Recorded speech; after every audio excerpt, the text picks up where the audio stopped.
રાહુલ ગાંધીનો ગુજરાત પ્રવાસ છે ત્યારે ગુજરાત કોંગ્રેસના નેતાઓની લેફ્ટ રાઈટ એ નક્કી હતી.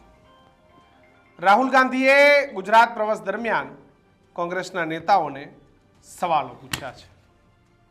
કોંગ્રેસના નેતાઓને રાહુલ ગાંધીએ અલગ અલગ મુદ્દે સવાલો પૂછ્યા છે કે જે સવાલો સાંભળી અને કોંગ્રેસના નેતાઓના મોઢામાં જવાબ હતો પણ નેતાઓ જવાબ ના આપી શક્યા. રાહુલ ગાંધીએ પૂછેલા પ્રશ્ન એ ઘણા ખૂંચનારા હતા, એના જવાબ પણ કોંગ્રેસના નેતાઓ પાસે હતા, પણ અન્ય નેતાઓની હાજરીમાં રાહુલ ગાંધીને આના જવાબો કેમ આપવા તેનો જવાબ એ નેતાઓ પાસે નહોતો. રાહુલ ગાંધીએ શું પૂછ્યા સવાલ તેની વાત કરવી છે. નમસ્કાર, ન્યૂઝરૂમ સાથે હું કિશન આપનું સ્વાગત કરું છું. આખો વિડીયો જોતા પહેલા ન્યૂઝરૂમ ચેનલને સબસ્ક્રાઇબ કરી લેજો.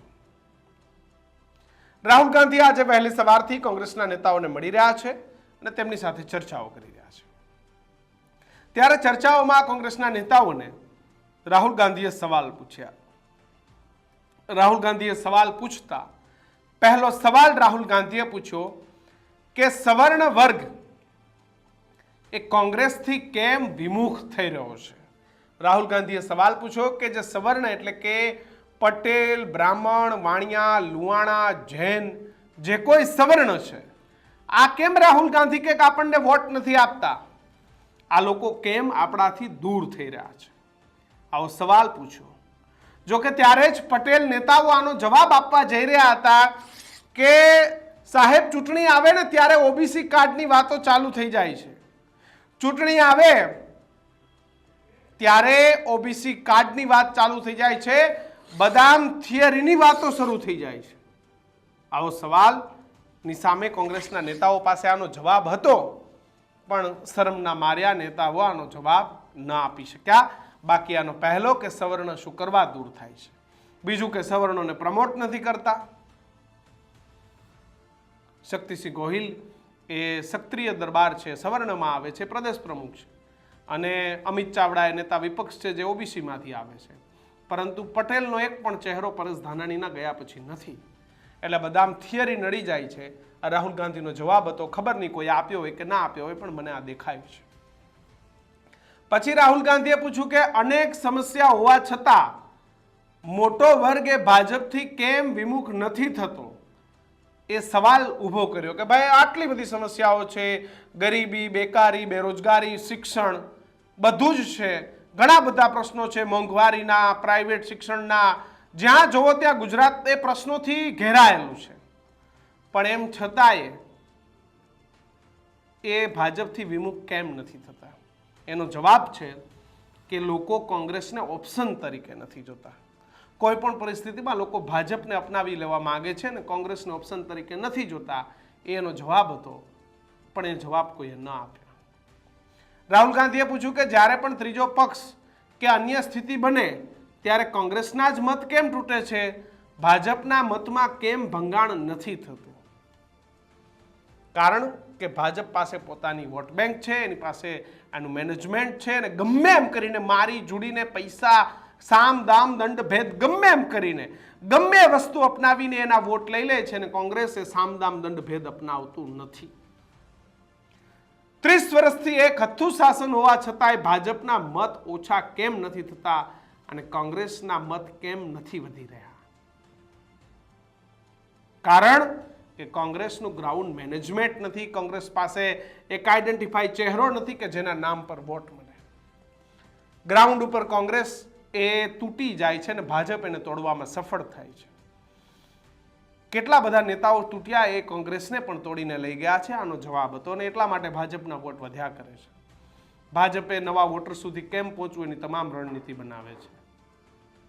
ત્યારબાદ પૂછ્યું કે હીરા ઉદ્યોગ, કાપડ અને સિરામિક સહિતના ઉદ્યોગોમાં મંદી છે છતાં રોષ કેમ બહાર નથી આવતો. રાહુલજી, જ્યાં પણ આ મંદી છે, મોરબી, સુરત, ત્યાં કોંગ્રેસની પરિસ્થિતિ શું છે, આ મંદીને બહાર કોણ લાવે? એક પણ આંદોલન થાય સીધા કેસ થઈ જાય છે, ડર્યા માર્યા લોકો ઘરે બેસી જાય છે. કોંગ્રેસ પાસે આનો શું રસ્તો છે હિંમત ભરવાનો? એટલે રાહુલ ગાંધીએ અલગ અલગ 4 સવાલ પૂછ્યા કે સવર્ણ વર્ગ કોંગ્રેસથી વિમુખ થઈ રહ્યો છે, કેમ સમસ્યા હોવા છતાં મોટો વર્ગ ભાજપથી દૂર નથી થતો, કેમ નથી થતો? રાહુલ ગાંધીએ પૂછ્યું, જ્યારે પણ ત્રીજો પક્ષ કે કોઈ પણ સ્થિતિ બને કોંગ્રેસના જ વોટ તૂટે છે, ભાજપના વોટમાં કેમ ભંગાણ નથી થતું? અને ચોથો પ્રશ્ન પૂછ્યો કે 30 વર્ષથી એક અથ્થું શાસન હોવા છતાં ભાજપના મત ઓછા કેમ નથી થતા અને કોંગ્રેસ જ કેમ માઇનસ થાય છે? કોંગ્રેસના જ વોટ કેમ ઘટી રહ્યા છે? અને હીરા ઉદ્યોગ, કાપડ ઉદ્યોગ, સિરામિક સહિતના ઉદ્યોગોમાં મંદી છે છતાં પણ રોષ કેમ બહાર નથી આવતો? પ્રજાને ખબર પડી ગઈ છે રાહુલ ગાંધીજી કે સરકાર એ કોઈની પણ હોય, કોંગ્રેસની પણ અનેક જગ્યાએ સરકારો હતી છે, પણ શું ત્યાં સમસ્યાઓ મટી ગઈ છે? ચૂંટણી એ મુદ્દાઓને આધીને દેશમાં નથી રહી. ચૂંટણી એ મેનેજમેન્ટની પ્રક્રિયા થઈ ગઈ છે, ચૂંટણી એડવર્ટાઇઝિંગની પ્રક્રિયા થઈ ગઈ છે, ચૂંટણીમાં કોનું પલડું ભાડું એ સોશિયલ મીડિયા નક્કી કરશે. ચૂંટણી એક માહોલની ઘટના બની ગઈ છે રાહુલ ગાંધીજી.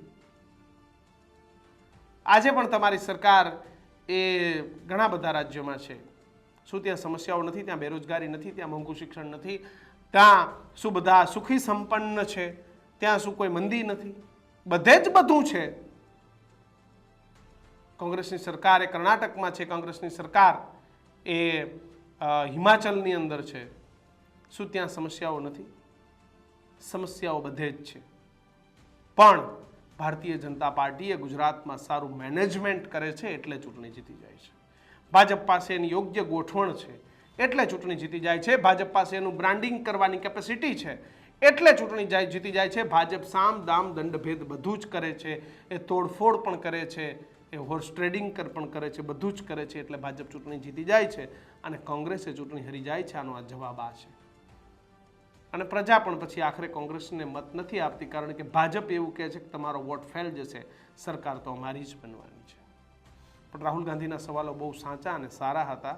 કોંગ્રેસના નેતાઓએ જો આ 5 જગ્યા પર પ્રોપર કામ કરવા માંડે તો કદાચ આવનારા સમયમાં કોંગ્રેસને ફાયદો થાય. તમારું શું માનવું છે? આ 5 સવાલોનો જવાબ શું હોઈ શકે છે? કદાચ હું ખોટો પણ હોઉં, પણ તમારી પાસે સાચો જવાબ હોય તો કમેન્ટ બોક્સમાં લખજો. જોતા રહેજો ન્યૂઝરૂમ. નમસ્કાર.